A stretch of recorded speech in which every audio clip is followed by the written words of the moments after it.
আজকের এই ঢাকার পাড়া সরকারি প্রাথমিক বিদ্যালয় মাঠে ঐতিহাসিক তাফসীরুল কোরআন মাহফিলের আজকে প্রথম দিন উপস্থিত আছেন আজকের মাহফিলের সম্মানিত সভাপতি আলহাজ মোহাম্মদ মোত্তালেব হোসেন চৌধুরী সাহেব, আজকের মাহফিলের সম্মানিত সহসভাপতি। উপস্থিত আছেন আজকের মাহফিলের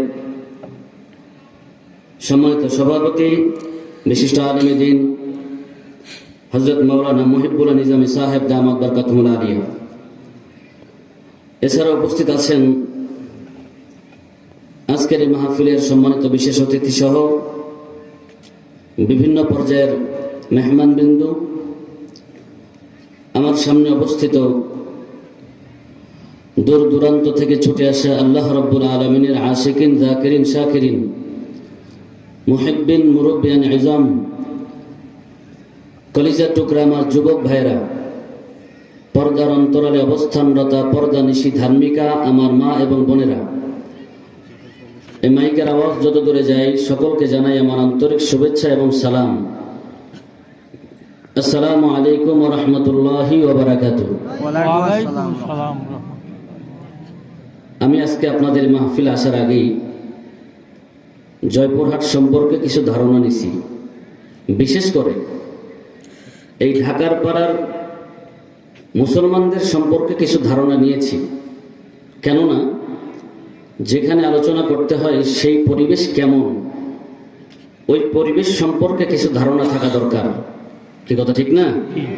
কারণ আমি কোথায় গিয়ে কথা শোনাবো, ওই পরিবেশটা কেমন, ওই পরিবেশ সম্পর্কে আমাকে জানা থাকা দরকার। সেজন্যই আমি আপনাদের বিষয়ে ধারণা যতটুকু পাইছি, আলহামদুলিল্লাহ আপনাদের ব্যাপারে যথেষ্ট সুনাম শুনছি, যে বিশেষ করে জয়পুরহাট ঢাকার পাড়ার মুসলমান এরা ইমানের পাওয়ারে পরিপূর্ণ। এদের সামনে বাতিলদের চক্ষু রাঙ্গা, এই চক্ষে এই ঢাকার পাড়ার মুসলমান ভয় পায় না। এই ঢাকার পাড়ার মুসলমান চাই কোরআন থেকে হক কথা শুনবে। এতে বাতিলরা যত মাথা ব্যথা করুক না কেন, ঢাকার পাড়ার মুসলমান চাই কোরআন দিয়ে হক কথা বলবে এবং শুনবে। কথা ঠিক কিনা বলেন? কি আমার কি শোনাটা ঠিক আছে না ভুল? এখন যদি ঠিক থাকে তাহলে আলোচনা ওই রকম হবে, আর যদি ভুল হয় তাহলে আলোচনা ওই রকম হবে। কথা ঠিক কিনা? এমনকি আপনারা সবাই আমার সাথে সাক্ষ্য দেন, আমি যা শুনছি কথা ঠিক আছে? এর মধ্যে না, এই পাওয়ারে হবে না কি আমি যা শুনছি কথা ঠিক আছে? পিছনে বাইরে এখনো মুখ খোলে নাই, যা শুনছি কথা ঠিক আছে? ঢাকার পাড়ার মুসলমানদের ইমান আছে তো ইনশাআল্লাহ? ইমানের পাওয়ার আছে তো ইনশাআল্লাহ? বাতিলরা যদি চক্ষু রাঙা দেয়, ঢাকার পাড়ার মুসলমানরা ওই চোখকে তাদের সামনে জবাব দিতে পারবে। মুসলমান হয়ে বাংলার জমিনে আসছি, ঢাকার পাড়ার মুসলমানরা জবাব দিতে বাধ্য হবে। এই জমিনে বাঁচবো তো বাঘের মতো একদিন বাঁচবো, এই জমিনে 1000 বছর বিড়ালের মতো বাঁচার ঢাকার পাড়ার মুসলমানদের কোনো আশা নাই। কথা ঠিক কিনা বলেন? আমার সাথে আপনার একমত? কথা বলেন একমত? পিছনের বাইরে পছন্দ হয় নাই হুজুর, পিছনের বাড়িতে হুজুর পছন্দ হয় নাই, এদের মুখ খোলে না। এই আপনাদেরকে চেহারা ভালো দরকার না কথা দরকার? কথা বলেন না, চেহারা ভালো দরকার না কথা দরকার? এখন আমি বসতে এখানে মনে করতেছে হুজুর তো ছোট সাইজে, কি করবে আল্লাহ ভালো জানে। এ ভাই কথা শুনেন নাই যে মাগুরার জাল মানে ছোট সাইজ, ছোট জালের কি বেশি, জাহাজ বেশি। এটা সময় দেন, আল্লাহ তাআলা যদি কবুল করেন, ঢাকার পাড়ার যুব সমাজ যে চাহনি যে চাইতেছে কোরআন সুন্নাহ থেকে কথা শুনবে এবং বাতিলদের বিরুদ্ধে হক কথা শুনবে, আল্লাহ তাআলা যেন আমাদেরকে বলার এবং শোনার তৌফিক দান করে। বলেন আমিন। এটা জোরে বলেন আমিন। আমরা এখানে যারা আসছি, যতক্ষণ পর্যন্ত আলোচনা চলবে আমরা সকলে থাকবো তো ইনশাআল্লাহ? সবাই বলেন থাকবো তো ইনশাআল্লাহ? একটু হাত তুলে দেখান তো কারা কারা থাকবেন না। এই যে প্রথমে প্যাঁচ লাগছে দেখছেন, আমি বলছি কারা কারা থাকবেন না। এবার একটু সবাই মিলে নারে তাকবীর বলে হাত তোলেন, কারা কারা থাকবেন? নারে তাকবীর, নারে তাকবীর। আল্লাহ কবুল করুক, বলেন আমিন। আমি যা প্রশ্ন করব এই প্রশ্নগুলোর জবাব দিতে লাগবে। কারণ প্রশ্নের জবাব যদি আপনারা না দেন তাহলে আমি বুঝবো যে আমার কথা বুঝতেছেন না। আমি অনেক দূর থেকে আসছি, সেই মেহেরপুর থেকে। মেহেরপুরের ভাষা বোঝা যাইতেছে তো ইনশাআল্লাহ? এই ভাষা বোঝা যাইতেছে তো? এই ভাষা যদি বুঝে থাকেন, প্রশ্ন যা করব জবাব দিবেন। কারণ মনে করেন যে সাময়িক সময়ের জন্য আপনাদের বয়স অনেকে ছোট হইলেও এখন একটা ক্লাস চলবে, আর এই ক্লাসে আপনাদের সবার আমি শিক্ষক, যোগ্যতা নাই, কিন্তু সাময়িক সময়ের জন্য আপনারা আমাকে শিক্ষক মেনে নেন, আর আপনারা আমার ছাত্র। শিক্ষক ছাত্রের কথা যত সুন্দর হয়, আদান প্রদান যত সুন্দর হয়, ওই ক্লাসের শিক্ষার মানটাও তত সুন্দর হয়, ঠিক কিনা বলেন? আর যেই ছাত্র চুপ করে বসে থাকে, ওই ছাত্র দেখবেন যে শিক্ষক থেকে সে কিছু নিতে পারে না। বছরকে বছর ক্লাস করে ঠিকই, শিক্ষকের সাথে তার সম্পর্ক ভালো না থাকার কারণে এক পর্যায়ে দেখবেন যে ছাত্র পরীক্ষায় যে ফেল করছে। কারণ কি? শিক্ষকের সাথে তার আদান প্রদান ভালো হয়নি। কথা ঠিক কিনা বলেন? এজন্য আমরা যারা এখানে বসছি, আল্লাহ তাআলা যদি চায় কথার আদান প্রদান হবে। আপনাদের পাওয়ার যতক্ষণ থাকবে আমার ওয়াজ ততক্ষণ থাকবে। আপনাদের পাওয়ার যদি ফিউজ হয়ে যায়, আমার ওয়াজ তো শেষ হবে, দোয়া করে দেবেন ইনশাআল্লাহ। কি পাওয়ার থাকবে তো ইনশাআল্লাহ? সবাই বলেন পাওয়ার থাকবে তো ইনশাআল্লাহ। আল্লাহ আমাদের তৌফিক দান করেন, বলেন আমিন। এবার আপনাদেরকে প্রশ্ন করা আমার শুরু। সবাই রেডি তো ইনশাআল্লাহ? ইনশাআল্লাহ। কথা বলেন, সবাই রেডি তো ইনশাআল্লাহ? আচ্ছা, এখানে যুবক কারা কারা আছেন? যেহেতু যুব সমাজের মাহফিল, যুবক কারা কারা আছেন একটু হাত তুলেন তো। বিয়ে করেন নাই, যারা বিয়ে করেন নাই এখন হাত তোলেন। এক টান করে হাত তোলেন, এখন একবার টান করে হাত তোলেন। এখন যারা বিয়ে করেন নাই, এই চাচা বিয়ে করে ফেলছে, আপনি গুতান কেন? উনি বিয়ে করে ফেলছে, হাত তোলেন। যারা বিয়ে করেন নাই, এই যারা বিয়ে করেন নাই, আপনারা যুবক, আর ইসলামের জন্য সব থেকে বেশি উপকার করছে যুবকরা। ইসলামের জন্য সব থেকে বেশি রক্ত ঝরিয়েছে যুবকরা। আজ এই বাংলার জমিনের যুবকরা যদি ঐক্যবদ্ধ হয়ে যায়, এই বাংলার জমিনের যুবকরা যদি সিদ্ধান্ত নেয়, এই ঢাকার পার এই যুব সমাজ যদি সিদ্ধান্ত নেয়, ঢাকার পাড়াই অনৈতিক কোনো কাজ হতে দিব না, ঢাকার পাড়াই অ-ইসলামিক কোনো কাজ হতে দিব না, এই জয়পুর হাটে অ-ইসলামিক কোনো কাজ হতে দিব না। এই যুব সমাজ যদি সিদ্ধান্ত নেয়, এই যুব সমাজই পারবে বাংলার জমিনে কালিমার পতাকা উড়াতে। কথা ঠিক বলেন? আর কোরআনের আলো, আর কোরআনের আলো, আল্লাহ কবুল করুন, বলেন আমিন। এবার প্রশ্ন শুরু, সবাই জবাব দিবেন। এখানে যারা আসছেন সবাই বলেন, আমাদেরকে নিয়ে আসছেন কে? আল্লাহ। আরো জোরে বলেন আল্লাহ। আল্লাহর নামে এত আসতে নিলে হবে না। নির্বাচনের সময় 5 টাকা রং চা খাইয়া নেতার পিছনে যেইভাবে স্লোগান দেন, যেইভাবে গলার আওয়াজ দেন, 5 টাকা রং চায়ের বিনিময়ে, ও বাংলার মুসলমান, ও জয়পুরহাটের মুসলমান, 5 টাকা রং চায়ের বিনিময়ে যদি তোমার গলার আওয়াজ বেশি বানাইতে পারো, আল্লাহ রাব্বুল আলামিনের হাজারো নিয়ামত পাইয়া, হাজারো নিয়ামত খাইয়া, অক্সিজেন খাইয়া আমরা এই জমিনে থাকে আল্লাহর নামের তাকবীরের ধ্বনি যদি আসতে দেওয়া হয়, ওর মতো নাফরমান, ওর মতো বেঈমান জমিন আর কেউ হতে পারে না, ঠিক আছে? এজন্য আল্লাহ তাআলার নামে তাকবীর আওয়াজ এমন ভাবে দিতে হবে যেন বাতিল বেঈমানদের কম্পন শুরু হয়ে যায়, বাতিলদের অন্তরের ভিতরে যেন জ্বালা পোড়া শুরু হয়ে যায়, ঠিক কি না বলেন? পারা যাবে তো ইনশাআল্লাহ? মা গরম হয়েছে না, পারা যাবে না? শরীরে ভাব আসছে না একটা? আল্লাহ কবুল করুন, বলেন আমিন। আরো জোরে বলেন আমিন। এখানে নিয়ে আসছেন কে? আল্লাহ। আরো জোরে কন আল্লাহ। পিছন বাইরে কথা কন, কে নিয়ে আসছেন? আল্লাহ। আল্লাহ যদি না নিয়ে আসতেন এখানে আসার কোনো ক্ষমতা ছিল না? কথা কন। এইখানে আমরা যে আসছি একেবারে দিল থেকে উত্তর দিবেন। আমার আলোচনা আমি এখন শুরু করব, এতক্ষণ আপনাদেরকে একটু জমায় নিতেছিলাম। আমি খুব বেশি কিন্তু আলোচনা করব না, যা আলোচনা করব মনোযোগ দিয়ে শুনবেন। আল্লাহ তাআলা যেন আমল করার তৌফিক দান করেন, বলেন আমিন। আচ্ছা, আমরা যেখানে আসছি বলেন তো একমাত্র কাকে পাওয়ার জন্য আসছি? সবাই কথা কয় না, সবাই তো কথা বলবে না, কারণ কিছু যুবক আসছে আল্লাহ পাওয়ার জন্য না। ওরা ওই রহিম চাচার মেয়ের লগে কথা দেওয়া ছিল, মাহফিলের দিন স্টেজের পিছনে দেখা দিল। কথা ঠিক কিনা কম? এ তো সেই জন্য আসছে, তো সে বলবে কেমনে যে আমি আল্লাহ পাওয়ার জন্য আসছি, ঠিক কিনা বলেন? এ তো আসছে তো অন্য মেয়ের লগে দেখা করার জন্য, তো সে কেমনে বলবে যে আমি আল্লাহর লগে দেখা করার জন্য, আল্লাহকে পাওয়ার জন্য আসছি? কথা ঠিক কিনা বলেন? এই যারা আল্লাহকে পাওয়ার জন্য আসছে তারা জবান খোলেন, বলেন আমরা কাকে পাওয়ার জন্য আসছি? আল্লাহকে। আরো জোরে বলেন, কাকে পাওয়ার জন্য আসছি? আল্লাহকে। আল্লাহ কবুল করুক, জোরে বলেন আমিন। মুসলমান ভাইয়েরা আমার, আল্লাহ রাব্বুল আলামিন বলেন,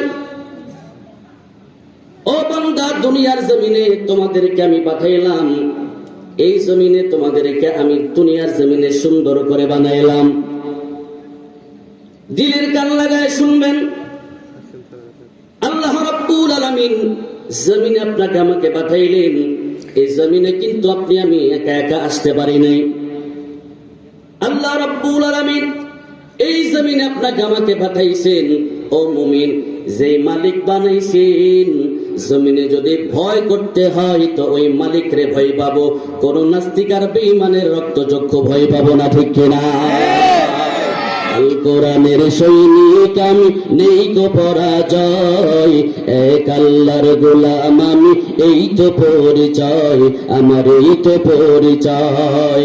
আল কোরআনের সৈনিক আমি, নেই কো পরাজয়, এক আল্লাহর গোলাম আমি, এই তো পরিচয় আমার, এই তো পরিচয়। এই দুনিয়ার সবই নকল, এই দুনিয়ার সবই নকল, আসল কিছু নাই, এক আল্লাহর গোলাম আমি, এই তো পরিচয় আমার, এই তো পরিচয়। কোরআন হাদিস শাসনতন্ত্র রাসূল আমার নেতা, উৎসাহ মোর চির অম্লান, ইতিহাস বীর গাথা, ঠিক না বলেন? কোরআন হাদিস শাসনতন্ত্র রাসূল আমার নেতা, উৎসাহ মোর চির অম্লান, ইতিহাস বীর গাথা। এক আল্লাহ বিনে আমার দিলে, এক আল্লাহ বিনে আমার দিলে নাই তো কারো ভয়, এক আল্লাহর গোলাম আমি, এই তো পরিচয় আমার, এই তো পরিচয়। আল কোরআনের সৈনিক আমি, নেই কো পরাজয়, এক আল্লাহর গোলাম আমি, এই তো পরিচয় আমার, এই তো পরিচয়। নারে তাকবীর, নারে তাকবীর। আমরা একমাত্র কার গোলাম? আল্লাহ। আর যারা বলেন আল্লাহ।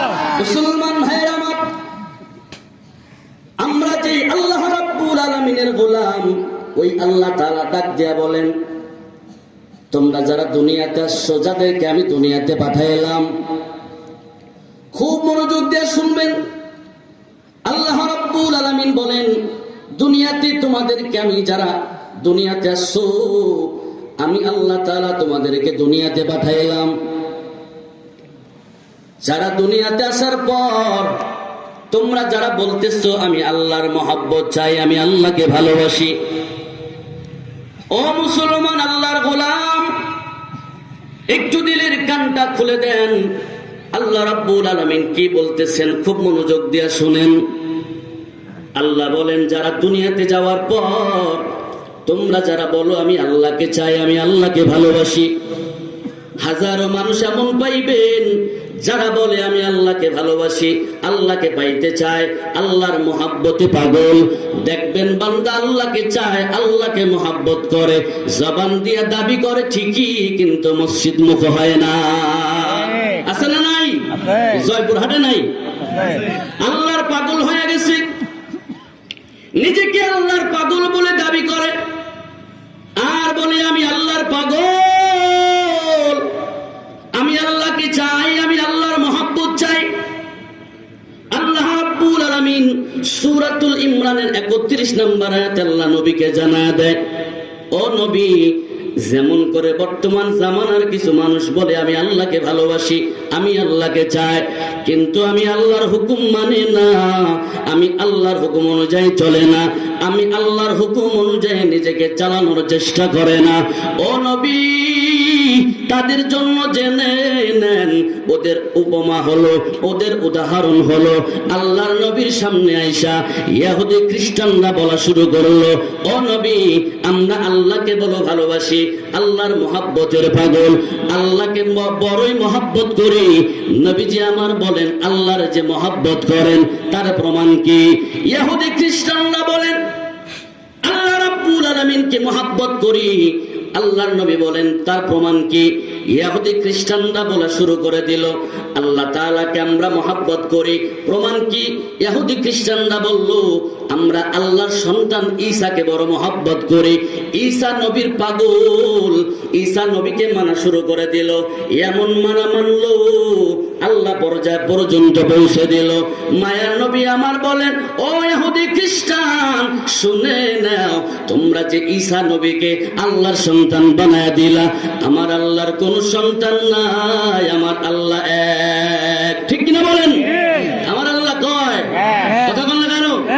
কুল হুয়াল্লাহু আহাদ, আল্লাহ রাব্বুল আলামিন এক। রব্বুল আলামিন হলেন এক, আল্লাহ তাআলা এক, অদ্বিতীয়। আল্লাহ কারো থেকে জন্ম নেয় নাই, আল্লাহ কাউকে জন্ম দেয় নাই। এ নবী আপনি তাদেরকে জানায় দেন যারা বলে আমি আল্লাহরে মহব্বত করি, আল্লাহকে ভালোবাসি, কিন্তু ঈসা নবীকে মানা শুরু করে দিয়েছে। ঈসা নবীকে আমার সমপরিমাণ বানায় ফেললো। ও নবী তাদেরকে আপনি জানায় দেন যারা ঈসা নবীর পাগল হয়ে ঈসা নবীকে আমি রব বানায় ফেললো, রবের সন্তান বানায় ফেললো, তাদেরকে জানায় দেন আল্লাহর মহব্বত পাওয়ার রাস্তা বান্দা ওইটা না, ওইটা না। আল্লাহ জানায় দিলেন, কুল ইন কুনতুম তুহিব্বুনাল্লাহ ফাত্তাবিউনি ইউহিব্বুকুমুল্লাহ ওয়া ইয়াগফির লাকুম যুনুবাকুম ওয়াল্লাহু গফুরুর রহিম।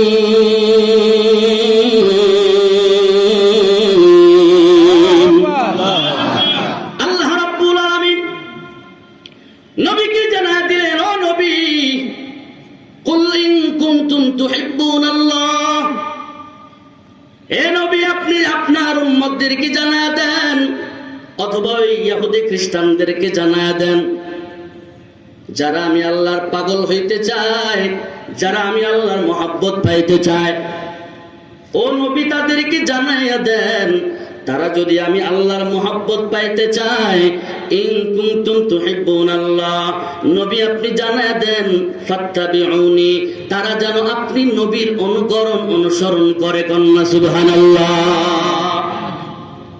ওই ঈসা নবীর পাগল যারা হয়েছে তাদেরকে জানায় দেন যারা ঈসা নবীকে আমার সন্তান বানায় ফেলছে, তাদেরকে জানায় দেন যে আল্লাহকে পাওয়ার জন্য ঈসা নবীকে যারা সন্তান পর্যন্ত বানায় ফেলছে, ওদেরকে বলে দেন আল্লাহ তাআলাকে পাওয়ার মাধ্যম ওইটা না, বরং আল্লাহকে যারা পেতে চায় তারা যেন নবী মুহাম্মদের অনুসরণ অনুকরণ শুরু করে দেয়। বলেন না সুবহানাল্লাহ। হে নবী আপনি জানায় দেন তারা যদি আমি আল্লাহকে পেতে চায় তারা যেন আপনি নবীর অনুকরণ অনুসরণ শুরু করে দেয়। ও ঢাকার পাড়ার যুবক, ঢাকার পাড়ার মুসলমান, একটু দিলের কান লাগায় শুনেন, আলোচনা আমি কোন দিকে নিতেছি একটু মনোযোগ দেন।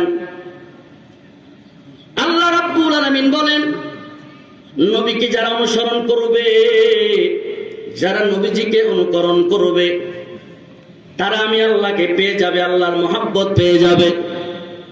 আল্লাহ জানায়া দিলেন, হে নবী আপনি আপনার উম্মতদেরকে জানায়া দেন, গোটা দুনিয়ার মানুষকে জানায়া দেন, তারা যদি আমি আল্লাহকে পেতে চায় তারা যেন আপনি নবীর অনুকরণ অনুসরণ করে দেয়। করেন না, বলেন না সুবহানাল্লাহ। একমাত্র নবীজির অনুসরণ অনুকরণের ভিতরেই আল্লাহ পাওয়ার রাস্তা নিহিত আছে। বলেন না সুবহানাল্লাহ। এবার আসেন, নবী সাল্লাল্লাহু আলাইহি ওয়াসাল্লাম আমাদের জন্য অনুকরণীয় এক মানব। আল্লাহ রাব্বুল আলামিন যেই মানবকে আমাদের জন্য অনুকরণীয় বানিয়ে দিয়েছেন, দুনিয়াতে পাঠিয়েছেন নবী সাল্লাল্লাহু আলাইহি ওয়াসাল্লামকে। হে দুনিয়ার মানুষ, তোমরা নবীজির অনুকরণ করো, অনুসরণ করো। এখন প্রশ্ন যে আমরা কেন নবীজির অনুকরণ অনুসরণ কেন করতে হবে? ও ঢাকার পাড়ার মুসলমান, আপনাদের কাছে আমার প্রশ্ন, নবীর অনুসরণ অনুকরণ কি শুধু ব্যক্তি জীবনে, নাকি সামাজিক জীবনেও, নাকি পারিবারিক জীবনেও, নাকি রাষ্ট্রীয় জীবনেও? কথা বলেন কেন? শুধু কি ব্যক্তি জীবনে নাকি সর্বক্ষেত্রে? সবাই জবান খোলেন, শুধু কি ব্যক্তি জীবনে নাকি সর্বক্ষেত্রে? নবী সাল্লাল্লাহু আলাইহি ওয়াসাল্লামের অনুকরণ মানে অনেকে বুঝে যে দাড়ি রাখতে হবে, মেসওয়াক করতে হবে, খাওয়ার পরে মিষ্টি খাইতে হবে, দস্তরখানায় খানা খাইতে হবে। হ্যাঁ, এগুলি তো অবশ্যই করতে হবে, এগুলি তো জিন্দা সুন্নাত, এগুলি তো নবীজির সুন্নাত। তবে নবীজির সব থেকে বড় সুন্নাত ছিল ইসলাম দিয়ে, কোরআন দিয়ে রাষ্ট্র পরিচালনা করা ছিল নবীজির সব থেকে বড় সুন্নাত। ঠিক না বলেন? এই সুন্নতের কথা অনেকেই বলতে চায় না, এই কথাটা অনেকেই বলতে চায় না। মানে কেন? কারণ এই কথা বললেই তো অনেকে বেজার হবে, হুজুরের ইমামতি নাও থাকতে পারে। কথা ঠিক কিনা বলেন? কথা বল না কেন? এই জন্য বলতে চায় না, অনেক বক্তায় কথা বলতে চায় না, হয়তো আগামী বছরে দাওয়াত নাও পাইতে পারে। কথা ঠিক কিনা বলেন? এই চিন্তা করে যদি আমি কোরআনের কথা না বলি, আমি যদি এই হক কথাগুলিকে এড়িয়ে যাই, দুনিয়াতে হয়তো বাঁচতে পারবো, মোরগ পোলাও দুনিয়াতে খাইতে পারবো, আখেরাতে কিন্তু আল্লাহ তাআলার সামনে জবাব দেওয়ার কোনো রাস্তা থাকবে না। কথা ঠিক কিনা বলেন? কি হবে বেঁচে থেকে অযথা বিদ্যা শিখে যদি না গড়তে পারি শোষণবিহীন সমাজটাকে? কি হবে বেঁচে থেকে অযথা বিদ্যা শিখে যদি না গড়তে পারি শোষণবিহীন সমাজটাকে? কি হবে আলেম হয়ে ইমাম সেজে সমাজেতে পারো যদি সত্য কথা উচ্চ স্বরে না বলিতে? ঠিক কিনা বলেন?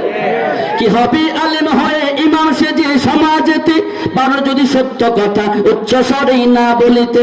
চাকরি ভয় করো যদি ছেড়ে দাও ওই চাকরি, চাকরি ভয় করো যদি ছেড়ে দাও ওই চাকরি।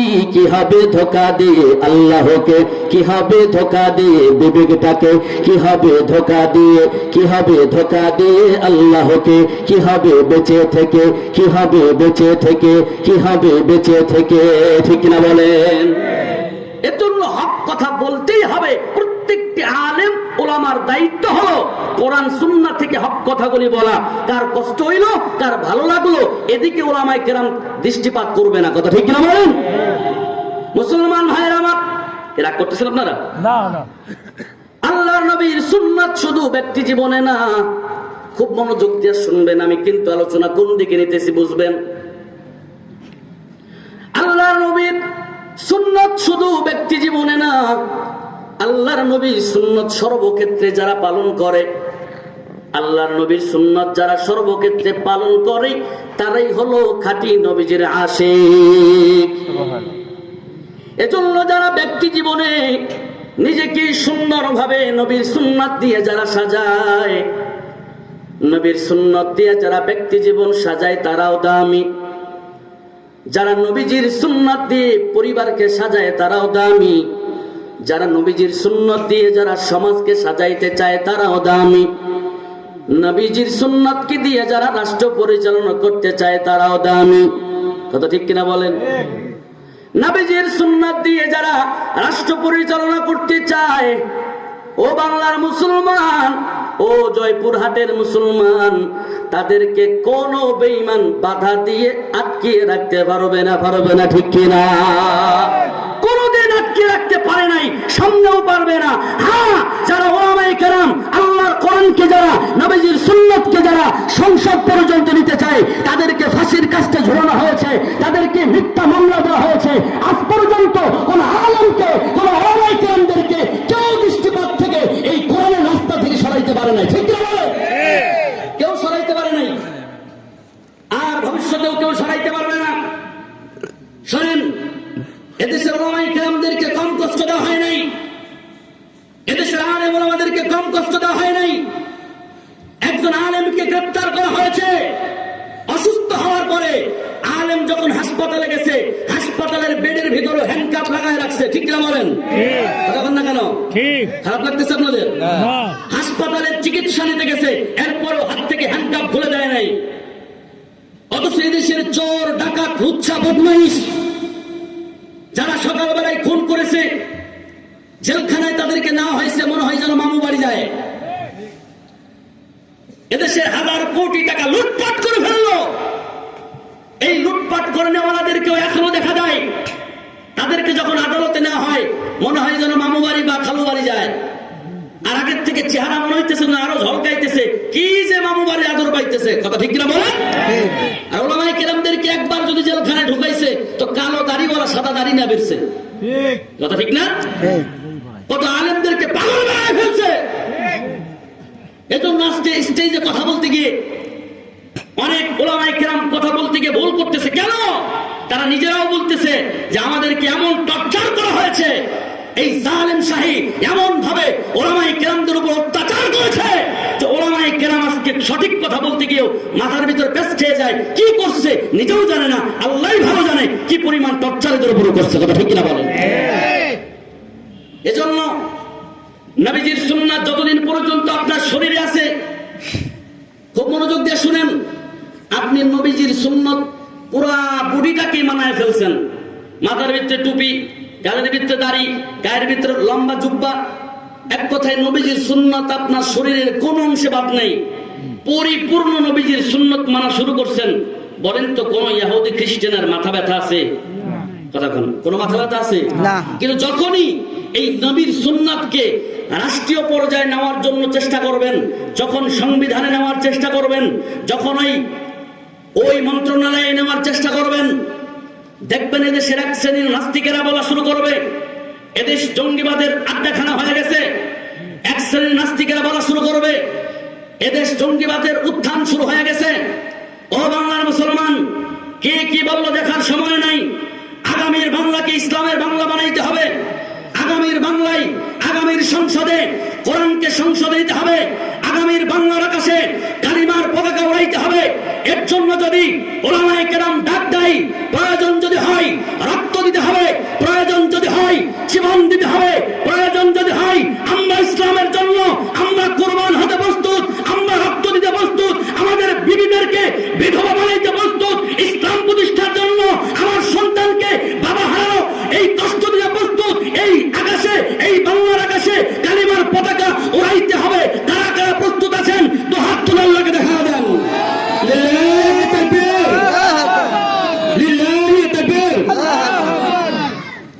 আল্লাহ কবুল করুক, বলেন আমিন। আর জোরে বলেন আমিন। এর জন্য শুধু সুন্নাত ব্যক্তি জীবনে নয়, বরং ব্যক্তি জীবন থেকে শুরু করে পারিবারিক জীবন, আপনার সাংসারিক জীবন, আপনার সামাজিক জীবন, এবং এই সুন্নাতকে নবীজির আদর্শকে ওই পার্লামেন্ট, রাষ্ট্রীয় জীবন পর্যন্ত নিতে হবে। কথা ঠিক কিনা বলেন? মুসলমান ভাইরা আমার, আল্লাহর নবীর সুন্নাত আপনার শরীরের ভিতরে ফিট করেছেন। আল্লাহর নবীর শাফাত পাবেন, নবীজির মহব্বত পাবেন। নবী সাল্লাল্লাহু আলাইহি ওয়াসাল্লামের সুন্নাত দিয়ে আপনি ব্যক্তি জীবন সাজায় ফেলছেন। এখন আপনার দায়িত্ব হলো আল্লাহর নবীর সুন্নাত দিয়ে আপনার ঘর সাজানো। ঘর সাজানো হয়ে গেছে, আপনার দায়িত্ব হলো সমাজকে সাজানো। আল্লাহর নবীর সুন্নাত দিয়ে সমাজটাকে সাজানো হয়ে গেছে, এখন আপনার দায়িত্ব হলো আল্লাহর নবীর সুন্নাত দিয়ে রাষ্ট্র পরিচালনা করার চেষ্টা করা। আল্লাহ রাব্বুল আলামিন বলেন, নবীজির সুন্নাত অনুযায়ী যখন রাষ্ট্র পরিচালনা হবে, নবীজির আদর্শ অনুযায়ী যখন রাষ্ট্র পরিচালনা হবে, ওলামায়ে কেরাম যখন ওই রাষ্ট্রের ভিতরে যাবে, সর্বপ্রথম আল্লাহ তাআলা বলেন 4 দফা কর্মসূচি পালন করবে। চিৎকার দিয়ে বলেন, কয় দফা কর্মসূচি?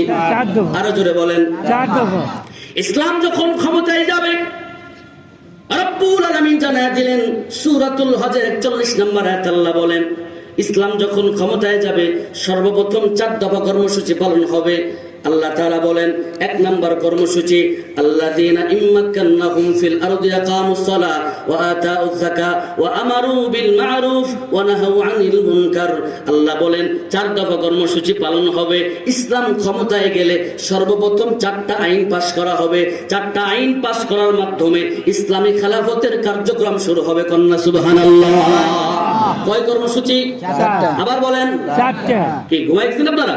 না। কয় কর্মসূচি? 4টা। 4 কর্মসূচি দিয়ে ইসলামী আইন প্রতিষ্ঠা হবে। রব্বুল আলামিন বলেন, যারা ইসলামকে নিয়ে যারা ক্ষমতায় যাবে 4 দফা কর্মসূচি পালন করবেন। 1 নম্বর হলো আকামুস সালাহ। সর্বপ্রথম ইসলাম যখন ক্ষমতায় যাবে, 1 নম্বর কাজ হবে তারা আল্লাহর জমিনে সর্বপ্রথম নামাজ প্রতিষ্ঠা করবে। কন্যা সুবহানাল্লাহ। 1 নম্বরে সর্বপ্রথম তারা নামাজ কায়েম করবে। অনেকে প্রশ্ন করতে পারেন, হুজুর এত কাজ থাকতে কেন 1 নম্বরে নামাজ কায়েম করবে? অনেকে তো ক্ষমতা যাওয়ার পরে কেউ ব্রিজ করে, কেউ কালভার্ট করে, কেউ স্কুল কলেজ করে, কেউ বিশ্ববিদ্যালয় করে, বিভিন্ন ধরনের কাজ করে। নির্বাচনে যাওয়ার আগে ইশতেহার দেয়া দেয়, তবে ইসলামের ইশতেহার কেন দিল? ইসলাম ক্ষমতায় যাওয়ার পরে 4 দফা কর্মসূচি পালন করবে। 1 নাম্বার হলো নামাজ কায়েম করবে। নামাজ কায়েম করার কি দরকার? নামাজ 1 নম্বরে কেন কায়েম করবে? প্রশ্ন আছে না নাই? হুজুর 1 নম্বরে কেন নামাজ কায়েম করবে? রব্বুল আলামিন বলেন ইসলাম ক্ষমতায় যাওয়ার পর 1 নম্বরে নামাজ কায়েম করা হবে। কেন নামাজ কায়েম করা হবে? এই প্রশ্নের জবাব হলো ইসলাম ক্ষমতায় কিসের জন্য নিতে চায় বলেন তো? শান্তির জন্য নাকি অশান্তির জন্য? সবাই কথা কন না কেন? ইসলাম ক্ষমতায় নিতে চাই আমরা শান্তির জন্য।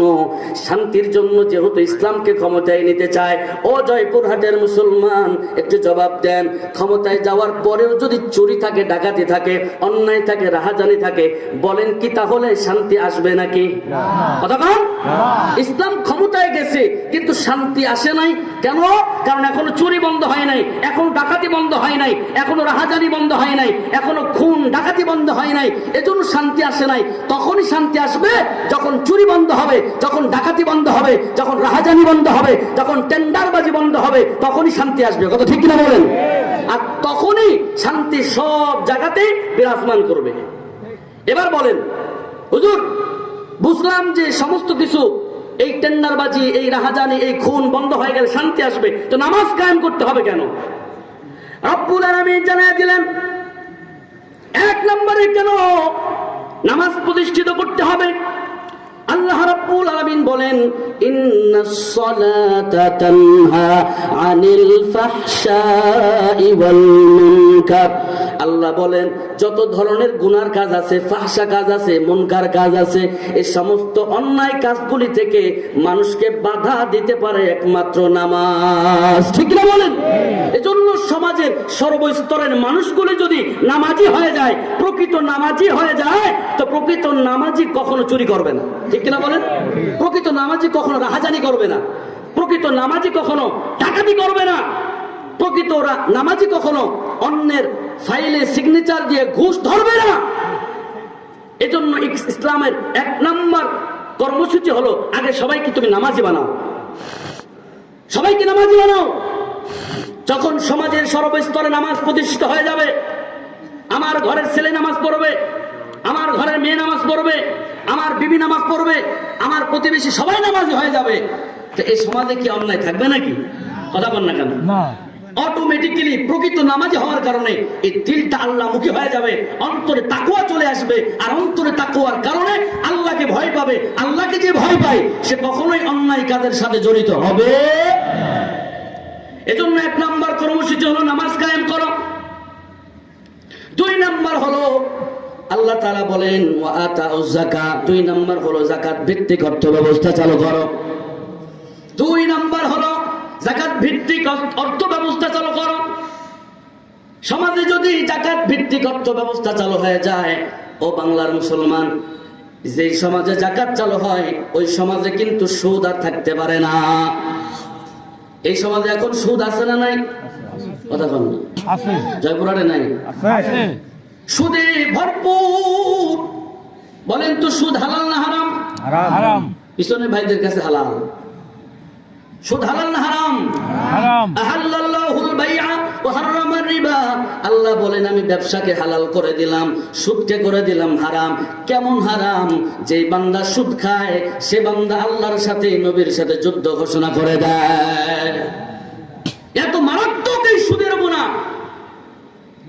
সুদ ভিত্তিক যখন সমাজ ব্যবস্থা চালু থাকে সেখানে যাকাত চলে না।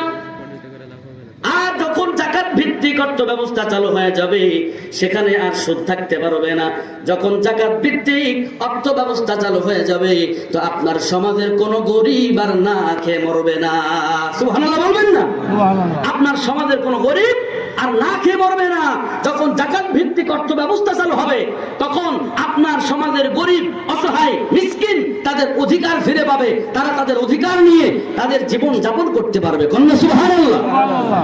এজন্য আল্লাহ রাব্বুল আলামিন বলেন যাকাত ভিত্তিক অর্থ ব্যবস্থা চালু করে দাও।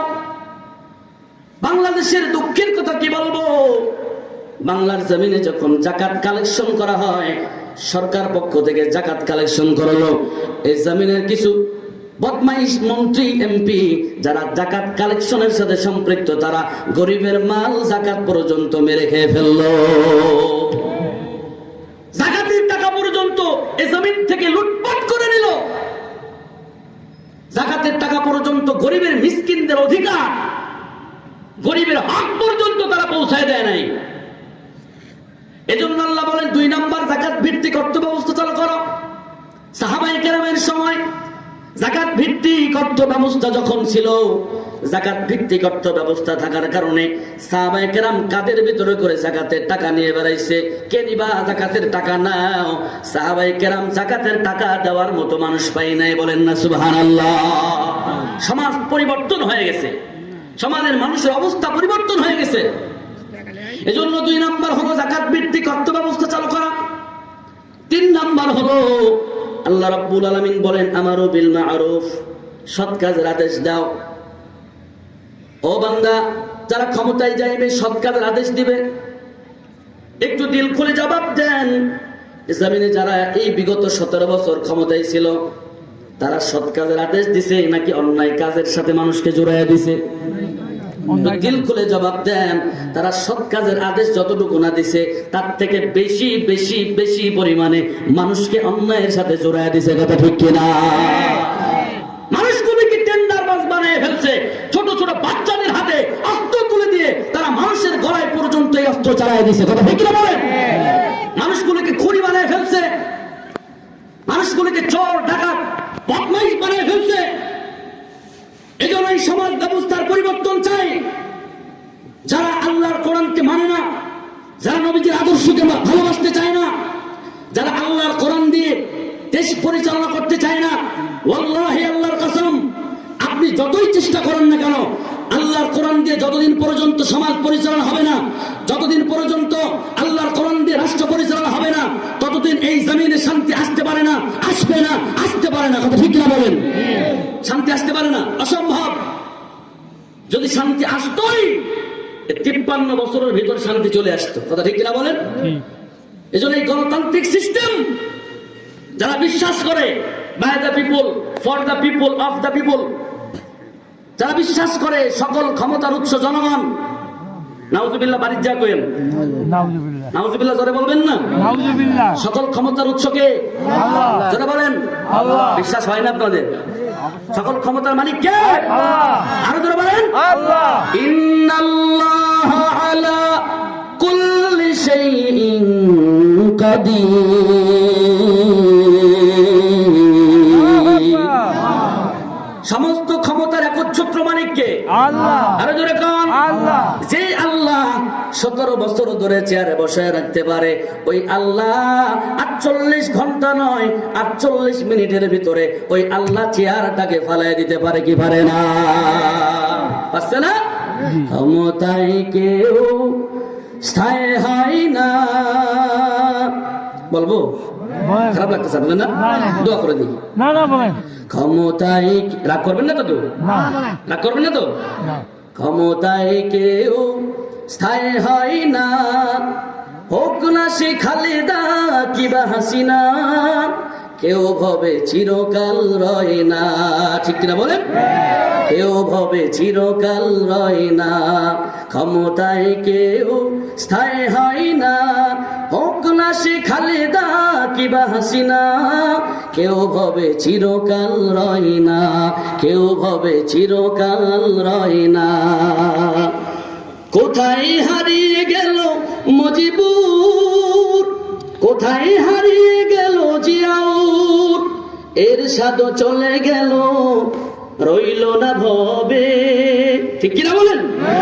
এরশাদ চলে গেল রইল না ভবে, তবে বল থাকবে তুমি কি করে। ঠিক কিনা?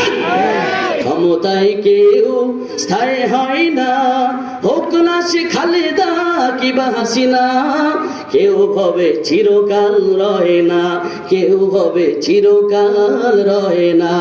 চিৎকার দেবেন ঠিক কিনা? এই বাংলার জমিনে নয়, পৃথিবীর ইতিহাসের দিকে তাকায় দেখো, পৃথিবীর ইতিহাস যেটা বলে ফেরাউন টিকতে পারে নাই, সাদ্দাত টিকতে পারে নাই, হামান টিকতে পারে নাই, কারুন টিকতে পারে নাই, যত বড় বড় দাজ্জাল ছিল কেউ টিকতে পারে নাই, যত বড় বড় বেঈমান ছিল কেউ টিকতে পারে নাই। এই জমিনে 17 বছর একজন ধরে রাখতে চাইছে, তাও টিকতে পারে নাই। আগামীতে যারা আসবেন একটু চিন্তা ফিকির করে তারপরে আসবেন। আল্লাহর কোরআনকে যদি মাইনাস করতে চান, আল্লাহ আপনাকে মাইনাস করতে সময় নিবে না, ঠিক কিনা? এক সেকেন্ড সময় লাগবে না আপনার মতো নাদানকে ক্ষমতা থেকে ক্ষমতাচ্যুত করতে, ঠিক কিনা বলেন? সময় লাগবে না তো, কারণ ক্ষমতার মালিক কে? আল্লাহ। ইজ্জত দেওয়ার মালিক কে? আল্লাহ। ইজ্জত নেওয়ার মালিক কে? আল্লাহ। বিশ্বাস হয় ইনশাআল্লাহ? তখন বিশ্বাস হয় ইনশাআল্লাহ? অনেকের খারাপ লাগতেছে, হুজুর আবার কি শুরু করলো? খারাপ লাগছে না? হক কথা তো একটু তিতা, সবার কাছে তো মিষ্টি লাগবে না।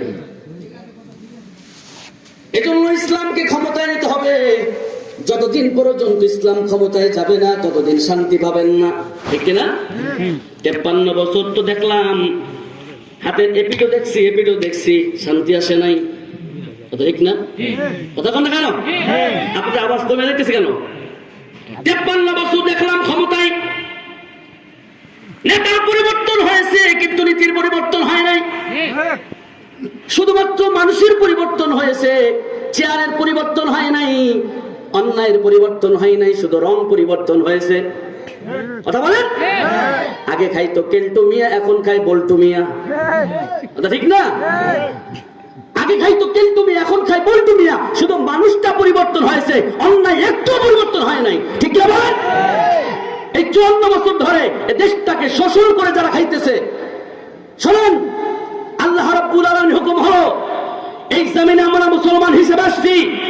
ও মুসলমান, আল্লাহর বান্দা হিসেবে আল্লাহর জমিনে আল্লাহর হুকুমত কায়েম করার সর্বোচ্চ চেষ্টা করতে হবে। এই জমিনে আল্লাহর হুকুমত কায়েম করার জন্য সর্বোচ্চ চেষ্টা যেন আপনার নামে হয়। 54 বছর যাদেরকে দেখলাম কেউ শান্তি দিতে পারে নাই, এজন্য একটু পরিবর্তন করে একবার ইসলামকে দিয়া দেখেন। ইসলামকে যদি, ইসলাম অনুযায়ী যদি দেশ পরিচালনা হয়, চুরি ডাকাতি অন্যায় রাহাজানি বন্ধ হওয়ার জন্য বেশি সময় লাগবে না, কথা ঠিক না বলেন? কথা বলেন, ঠিক না বলেন? একে একে শেষ করেছি, সবার দেখা হইল শেষ, দেখতে দেখতে গোল্লায় গেল আমার সোনার বাংলাদেশ, ঠিক না বলেন? একে একে শেষ করেছি, সবার দেখা হইল শেষ, দেখতে দেখতে গোল্লায় গেল আমার সোনার বাংলাদেশ, দেখতে দেখতে গোল্লায় গেল আমার সোনার বাংলাদেশ। যাদের হাতে যায় ক্ষমতা, দেশ যেন বাপের ভিটা, রাখতে চেয়ার শুরু করে ভিনদেশীদের পাচাটা, কথা ঠিক কিনা বলেন না? কেন বাড়ি যায় বলবেন নাকি? ঠিক। স্বাধীনতার বয়স বেড়ে 54 টিপা দিলাম, নেতারা তো সবই পেল, আমরা বলো কি পেলাম? শান্তির লাগি কান্দি মোরা, শান্তির কোনো নাহি লেশ, দেখতে দেখতে গোল্লাই গেল আমার সোনার বাংলাদেশ, দেখতে দেখতে গোল্লাই গেল আমার সোনার বাংলাদেশ। একে একে শেষ করেছি, সবার দেখা হইল শেষ, দেখতে দেখতে গোল্লাই গেল আমার সোনার বাংলাদেশ, দেখতে দেখতে গোল্লাই গেল আমার সোনার বাংলাদেশ। যাদের হাতে যায় ক্ষমতা, দেশ যেন বাপের ভিটা, রাখতে চেয়ার শুরু করে ভারতীয়দের পাচাটা। বাংলার জমিন তো 17 বছর ভারতের প্রেসক্রিপশন অনুযায়ী চলছে, ঠিক না? এর রাগ করলেও কিছু করার নাই, এটাই হক কথা। এই 17 বছর তো ভারতের প্রেসক্রিপশন অনুযায়ী চলছে। দাদা বাবু যা বলছে, দিদি বাবু তাই করছে, ঠিক না? ওপার থেকে সাপ্লাই দিছে যা, এবার হয়েছে তা। শোনেন, সিদ্ধান্ত নেওয়ার সময় এসেছে, আর ভারতের প্রেসক্রিপশনে বাংলার জমিন চালাইতে দেওয়া হবে না, আর আমেরিকার প্রেসক্রিপশন দিয়ে বাংলার জমিন চালাইতে দেওয়া হবে না।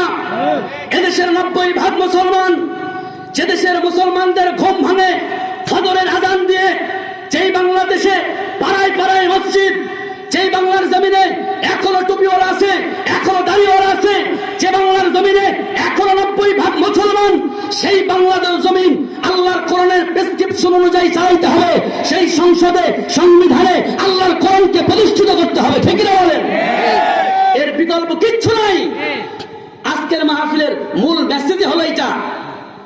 আমরা জানাই দিতে চাই, ভারতের গোলামি বাংলাদেশের মুসলমান করবে না। কথা বল না কেন? ভারতের গোলামি বাংলাদেশের মুসলমান করবে না। এদেশের মুসলমান করে যাওয়ার মুসলমান, এদেশের মুসলমান ৭১ যেমন জীবন দিয়েছিল এই বাংলার জমিনকে স্বাধীন করার জন্য, এদেশের মুসলমান, এদেশের জনগণ ৭১ যেমন জীবন দিয়েছিল বাংলার জমিনকে স্বাধীন করার জন্য, এই বাংলার মুসলমান, বাংলার জনগণ ২৪ যেমন জীবন দিয়েছিল বাক স্বাধীনতা ফিরিয়ে আনার জন্য। আবার যদি প্রয়োজন হয় এবার বাংলার জমিনে ইসলাম প্রতিষ্ঠার জন্য, বাংলার আকাশে কালিমার পতাকা ওড়ানোর জন্য, এবার যদি প্রয়োজন হয় বাংলার মুসলমান, বাংলার জনগণ জীবন দিবে, রক্ত দিবে, বাংলার জমিনে তাজা রক্ত ঢেলে দিয়ে বাংলার জমিনে কালিমার পতাকা উড়াতে হবে, কালিমার পতাকা উড়াতে হবে, বাংলার সংসদে কোরআন প্রতিষ্ঠিত করতেই হবে। ঠিক কিনা বলেন?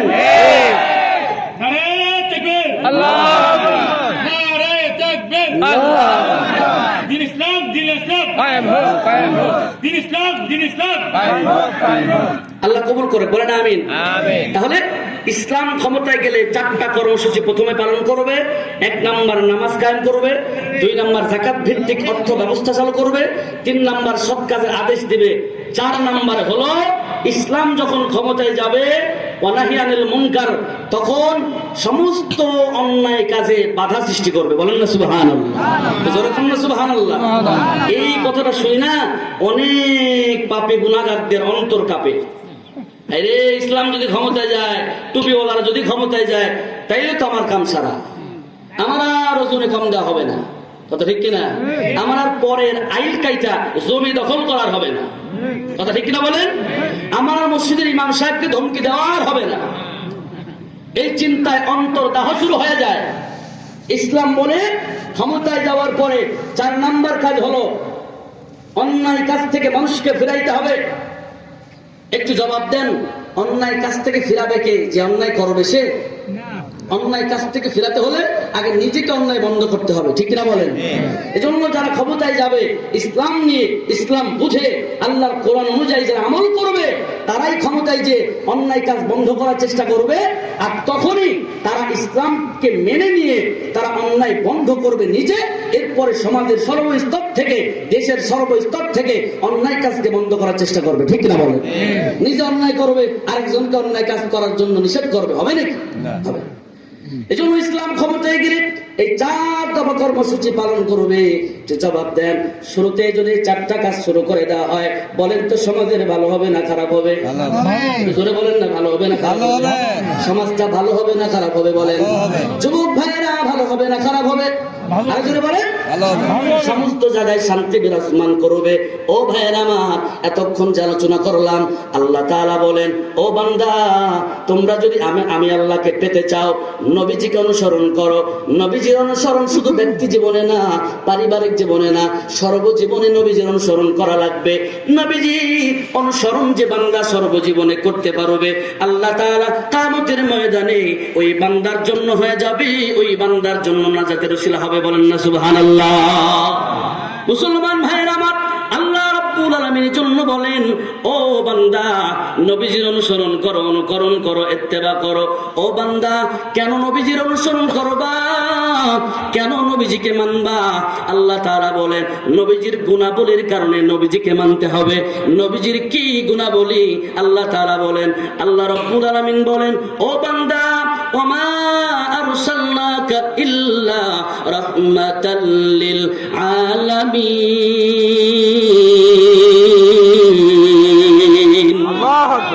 রব্বুল আলামিন বলেন, ওমা আরসালনাকা ইল্লা রাহমাতাল লিল আলামিন।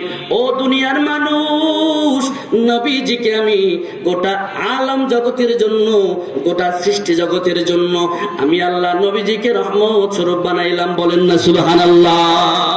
গোটা আলম জগতের জন্য আমি নবীজিকে রহমত স্বরূপ বানাইলাম। শুধু এখানেই শেষ নয়, রব্বুল আলামিন বলেন, ও দুনিয়ার মানুষ, কেন নবীজির অনুসরণ করবা? নবীজির গুণাবলী শুনে নাও। ওয়া ইন্নাকা লাআলা খুলুকিন আযীম। নবীজি এমন আদর্শের, গোটা দুনিয়াতে এমন আদর্শ আর কারো নাই। আল্লাহ বলেন লাকাদ কানা লাকুম ফি রাসূলিল্লাহি উসওয়াতুন হাসানাহ।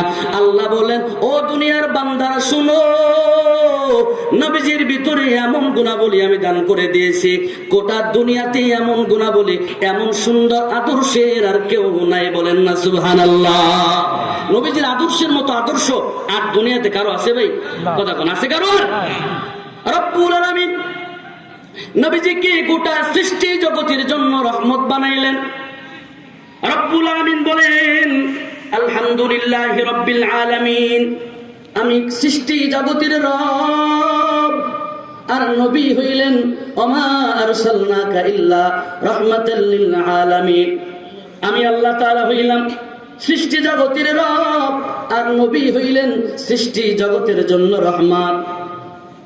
ও দুনিয়ার মুমিন, আল্লাহ রাব্বুল আলামিন বলেন আমি সৃষ্টি জগতের জন্য রব, আর নবীজি হইলেন সৃষ্টি জগতের জন্য রহমত। কেমন রহমত? মুফাসসিরিনে কেরাম বলেন নবীজিকে কেন গোটা সৃষ্টি জগতের জন্য কেন রহমত বলা হয়, কেনই বা নবীকে রহমতের নবী বলা হয়, কেন নবীজির নামের সাথে রহমতের নবী শব্দ ব্যবহার করা হয়? মুফাসসিরিনে কেরাম বলেন মূল কারণ হলো তিন কারণে বিশেষ করে নবীজিকে আমার গোটা সৃষ্টি জগতে রহমতের নবী বলা হয়। বলেন না সুবহানাল্লাহ। কয়টা কারণ বললাম? আরো জোরে বলেন। বলবো আমি নাকি দোয়া করে দেব? মুফাসসিরিনে কেরাম বলেন মূলত 3 কারণে নবীজিকে রহমতের নবী বলা হয়। 1 নাম্বার কারণ হলো কেন নবীকে রহমতের নবী বলা হয়। ও জয়পুরহাটের মুসলমান, নবীকে চিনো নাই, এজন্য নবীকে মানতে পারো না। ও যুবক, তুমি কাকে তুমি তোমার আইডল বানাইছো? তুমি কার স্টাইলে চুল কাটো, কার স্টাইলে পোশাক পরো? নেইমার রোনালদো কেমন করে তোমার আইডল হয়? ও যুবক, তুমি যদি নবীর প্রেমিক হইতা, নবীকে চিন্তা, অবশ্যই নবীজির মতো খাঁটি আইডল আর পৃথিবীতে কেউ না। 3 কারণে নবীজিকে রহমতের নবী বলা হয়। 1 নাম্বার কারণ হলো আল্লাহর নবী দুনিয়াতে রিসালাতের দায়িত্ব নিয়ে আসেন। যেই বান্দা নবীজির রিসালাতের দায়িত্ব মেনে নেয়, যেই বান্দা নবীজির রিসালাতকে মেনে নিয়ে তদ অনুযায়ী যদি আমল করা শুরু করে দেয়, মায়ার নবীর রিসালাত মেনে নেওয়ার কারণে ওই বান্দা দুনিয়া থেকে সফলতা শুরু করে দেয়। ওই বান্দা আল্লাহ রাব্বুল আলামিনের কাছে মাপ পেয়ে যায়, জান্নাতি মেহমান হয়ে যায়। বলেন না সুবহানাল্লাহ। আল্লাহর নবীর রিসালাতকে মেনে নেওয়ার কারণে আল্লাহ তাআলা জাহান্নামী বান্দাকে মাফ করে দিয়ে নবীর ওসিলায় ওই বান্দাকে জান্নাতি বানায় দেয়। বলেন না সুবহানাল্লাহ। কি শুনতেছেন আপনারা? জি। 2 নাম্বার কারণ আল্লাহর নবীকে কেনই বা রহমতের নবী বলা হয়। 2 নাম্বার কারণ, ও বান্দা একটু খুব গুরুত্বপূর্ণ কথা শুনে নেন। 2 নাম্বার কারণ আল্লাহ তাআলার নবীকে কেন রহমতের নবী বলা হয়। দুনিয়াতে হযরতে আদম নবী থেকে শুরু করে, নূহ নবী থেকে শুরু করে নবীজির আগ পর্যন্ত যত নবী আসেন, শেষ নবীর আগ পর্যন্ত যত নবী আসেন, সব নবী আল্লাহ রাস্তায় মানুষকে দাওয়াত দিয়েছেন। যখন বান্দাগুলি আল্লাহ রাস্তায় আসে নাই, নবীজির দাওয়াত তখন গ্রহণ করে নাই। নূহ নবী 950 বছর দাওয়াত দিলেন, মানুষ দিনের রাস্তায় আসতে চায় না, দিন কবুল করতে চায় না, নাফরমানি শুরু করে দেয়, আল্লাহ রাব্বুল আলামিনকে রব বলে স্বীকার করে না, মূর্তি পূজা শুরু করে দেয়। রাব্বুল আলামিন ইতিহাসের পাতা থেকে খুঁজে পাওয়া যায় নূহ নবীর ওই নাফরমান বান্দাগুলিকে, নূহ নবীর জামানার ওই নাফরমান বান্দাগুলিকে আল্লাহ তাআলা প্লাবিত করে সমস্ত নাফরমান বান্দাগুলিকে ধ্বংস করে দিলেন। এরপরে দেখা যায় হুদ আলাইহিস সালাতু সালামের জামানায় সমস্ত নাফরমান বান্দাগুলিকে আল্লাহ তাআলা এমন ভাবে ধ্বংস করে দেয়। লূত আলাইহিস সালাতু সালামের জামানায় সমস্ত নাফরমান বান্দা বান্দীগুলোকে আল্লাহ রাব্বুল আলামিন জমিনটাকে উল্টায়া দিয়া আল্লাহ তাআলা ধ্বংস করে দিলেন। এরপরে সামুদ জাতিকে ধ্বংস করে দিলেন। ও বান্দা, ইতিহাসের পাতা থেকে জানা যায় আল্লাহ তাআলা বিশেষ ভাবে 2 ধরনের গজব দিয়ে গোটা দুনিয়ার সমস্ত নাফরমানদেরকে ধ্বংস করে দিলেন। 1 নাম্বার পানি দিয়া ধ্বংস করলেন, 2 নাম্বার জমিন চাপা দিয়া উল্টায়া দিয়া ধ্বংস করে দিলেন। মায়ার নবী কেমনে আমাদের জন্য রহমত, একটু দিল দিয়া বুঝার চেষ্টা চেষ্টা করো কেমনে আমাদের জন্য রহমত। মায়ার নবীর উম্মত যতদিন দুনিয়াতে থাকবে, যারা নামাজ আদায় করে, যারা আল্লাহকে মানে, যারা মানে না, যারা নবীকে মানে না, যারা নবীকে মানে, নাফরমান, অনেক নাফরমানি করছে, কিন্তু আল্লাহ তাআলা ওই নূহ নবীর জামানার মতো করে, ওই আদ জাতির মতো করে, ওই সামুদ জাতির মতো করে, ওই লূত জাতির মতো করে, লূত আলাইহিস সালাতু সালামের কওমের মতো করে এই জামানার কোন নাফরমানকে আল্লাহ তাআলা সমূলে ধ্বংস করে দিবেন না। কিয়ামতের আগ পর্যন্ত আল্লাহ তাআলা সব নাফরমানদেরকে ধ্বংস করে দিবেন না। কেন দিবেন না? নবীর রহমতের কারণে। আল্লাহ তাআলা নাফরমানদেরকে সুযোগ দিয়েছেন, ও নাফরমানেরা, কিয়ামতের আগ পর্যন্ত তোদের সময় পারলে তওবা কর।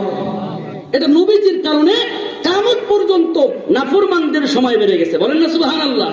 এর থেকে বোঝা যায় নবী শুধু আমাদের জন্য রহমত না, গোটা জগতের জন্য রহমত। নবী শুধু আমাদের জন্য রহমত না, গোটা কুল কায়নাতের জন্য রহমত। বলেন না সুবহানাল্লাহ। এই 2 নম্বর কারণ। 3 নম্বর কারণ, মুফাসসিরিনে কেরাম বলেন নবীজি কেন রহমতের নবী। ও দুনিয়ার মানুষ, ভালো করে একটু দিলের কান লাগায় শুনেন, কেন নবীকে রহমতের নবী বলা হয়। অতীতের যত নবী আসেন, যখন দাওয়াত দিতে দিতে ক্লান্ত হয়ে গেছেন, আল্লাহকে বলেছেন, আল্লাহ তোমার এই বান্দাগুলি এরা আর তোমার রাস্তায় আসতে চায় না, ও আল্লাহ তুমি এদেরকে ধ্বংস করে দাও। মুসা নবী বললেন ধ্বংস করে দাও, নূহ নবী বললেন ধ্বংস করে দাও। অতীতের নবীরা আল্লাহর কাছে ধ্বংসের দোয়া করেছেন। মায়ার নবী কেমন রহমতের নবী। মায়ার নবী উহুদের ময়দানে পড়ে আছেন, জিবরাইল আইসা বলেন, ও নবী আপনি যদি একবার হুকুম দেন, ওই উহুদ পাহাড় উঠাইয়া এই জমিনটাকে ধ্বংস করে দিব, নাফরমানদেরকে ধ্বংস করে দিব। আল্লাহর হুকুম পাইয়া গেছি, শুধু আপনি হুকুম দিয়ে দেন। মায়ার নবী বলেন, ও জিবরাইল আমি দুনিয়াতে ধ্বংস করার জন্য আসি নাই, আমি ধ্বংস লীলা খেলা করার জন্য আসি নাই। ওদেরকে যদি ধ্বংস তুমি করে দাও, আমি বলো কাদের কাছে কালিমার দাওয়াত দিব। মায়ার নবী আমার পাওয়ার থাকা সত্ত্বেও চাইলেই আল্লাহকে বলতে পারতেন, ও আল্লাহ তুমি ধ্বংস করে দাও, দুনিয়াটা ধ্বংস হয়ে যাইতো। আল্লাহর নবীর কাছে পাওয়ার থাকা সত্ত্বেও মায়ার নবী বদদুয়া করে নাই। এজন্য আল্লাহ তাআলা কিয়ামত পর্যন্ত আল্লাহর নবীর একজন উম্মত যদি জিন্দা থাকে, একজন উম্মত যদি আল্লাহ আল্লাহ বলা শব্দ শুরু করে দেয়, মায়ার নবী বলেন আল্লাহ বলা একজন বান্দা থাকা পর্যন্ত আমার আল্লাহ তাআলা কিয়ামত দিবেন না। বলেন না সুবহানাল্লাহ। একজন উম্মত জিন্দা থাকা পর্যন্ত আল্লাহ কিয়ামত দিবেন না, মায়ের নবীর কারণে। ও যুবক, শেষ কথা তোমাকে বলি ভাই, তুমি কারে আইডল মানলা? তুমি কারে তোমার নেতা বানাইলা? আল্লাহর নবীর সুন্নাতকে ধরো। যেই বান্দা জমিনে আল্লাহর নবীকে যত শক্তভাবে ধরতে পারছে, সুন্নাতকে যত শক্তভাবে ধরতে পারছে, ব্যক্তিগত জীবন থেকে সর্ব কায়দায় সর্ব জায়গায় যেই ব্যক্তি সুন্নাত দিয়ে সাজাইতে পারছে, ওই ব্যক্তি দামি হয়ে গেছে। বলেন না সুবহানাল্লাহ। আল্লাহর নবী বলেন তোমরা তোমাদের জিন্দেগিকে সুন্নাত দিয়ে সাজায় নাও, সুন্নাত দিয়ে সাজায় নাও। মায়ার নবী বলেন সুন্নাতের কত দাম। শেষ জামানায় যখন সুন্নাত বিদায় নিয়ে নিবে, আমি খুব স্বল্প সময় শেষ করব, মনোযোগ দেন। আল্লাহর নবী বলেন মান তামাসসাকা বিসুন্নতি ইনদা ফাসাদি উম্মতি। আল্লাহর নবী বলেন যখন আমার উম্মতের ভিতর থেকে সুন্নাত বিদায় নেওয়া শুরু করবে, সুন্নতের আমল কেউ করতে চাইবে না, সুন্নত বিদায়ের পথে চলে যাবে, আমার আদর্শ বিদায়ের পথে চলে যাবে। ওই সময় একজন বান্দা যদি আমার সুন্নাতকে মেনে নেয়, আল্লাহর নবী বলেন ফালাহু আজরু মিআতা শাহীদ। আল্লাহর নবী বলেন ওই উম্মতের আমল নামায় আল্লাহ তাআলা 100 শহীদের মর্যাদা দান করবে। বলেন না সুবহানাল্লাহ। একটা সুন্নাত মানার কারণে আল্লাহ তাআলা আপনার আমল নামায় 100 শহীদের মর্যাদা দান করবে। সুন্নতের দাম আছে না নাই? আছে। এজন্য আসেন, আল্লাহ তাআলা বলেন যদি আমাকে পেতে চাও, এ নবী আপনি জানায় দেন আপনার অনুসরণ যেন তারা করে। আপনার অনুসরণ করলে কি হবে? ওয়াগফির লাকুম যুনুবাকুম ওয়াল্লাহু গফুরুর রহিম। আমি আল্লাহ তাআলা আপনার অনুসরণ করার কারণে তাদের উপর আমি রহমত নাজিল করব, তাদের গুনাহকে মাফ করে দিব। বলেন না সুবহানাল্লাহ। এজন্য আমাদের আজকের এই বয়ানের মূল মেসেজ হলো আমরা আমাদের জিন্দেগিকে নবীজির আদর্শ দিয়ে সাজাইতে হবে। নবীজির আদর্শ দিয়ে আমাদের জীবনকে পরিচালনা করতে হবে। আমাদের জীবনের সর্বক্ষেত্রে সর্বসেক্টরে আমরা যেন আল্লাহর হুকুম দিয়ে নবীজির তরিকা দিয়ে আমরা যেন আমাদের জীবনকে পরিচালনা করতে পারি। আল্লাহ তাআলা যেন সেই তৌফিক দান করে, বলেন আমিন। আর জোরে কোন আমিন। এজন্য আমরা সর্বক্ষেত্রে আমরা পারবো না ইনশাআল্লাহ আল্লাহ তাআলার সমস্ত হুকুমকে আমাদের জীবনের সর্বক্ষেত্রে পরিচালনা করতে হবে এবং নবীজির সুন্নত দিয়ে আমরা আমাদের ব্যক্তিগত জীবন থেকে, পারিবারিক জীবন থেকে শুরু করে রাষ্ট্রীয় জীবন পর্যন্ত আল্লাহর নবীর সুন্নতকে আমরা ফিট করার জন্য চেষ্টা করব। আল্লাহ তাআলা যেন আমাদের তৌফিক দান করে, বলেন আমিন। জোরে করে আমিন। আমরা পারবো না ইনশাআল্লাহ। নবীজির উম্মত নবীজিকে মানবে না কাকে মানবে? নবীজির উম্মত নবীজির আদর্শ ধরবে না কার আদর্শ ধরবে? এজন্য আমরা আসেন, নবীজির আদর্শের বাহিরে আমাদের কোনো আদর্শ হতে পারে না। নবীজির আদর্শের বাহিরে আমাদের কোনো পথ থাকতে পারে না, আমাদের কোনো মত থাকতে পারে না।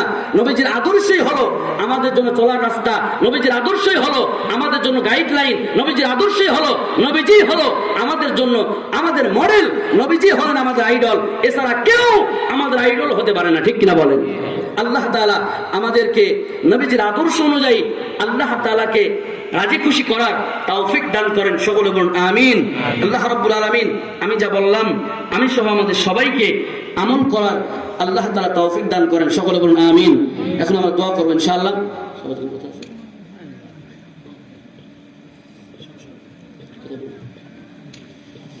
আচ্ছা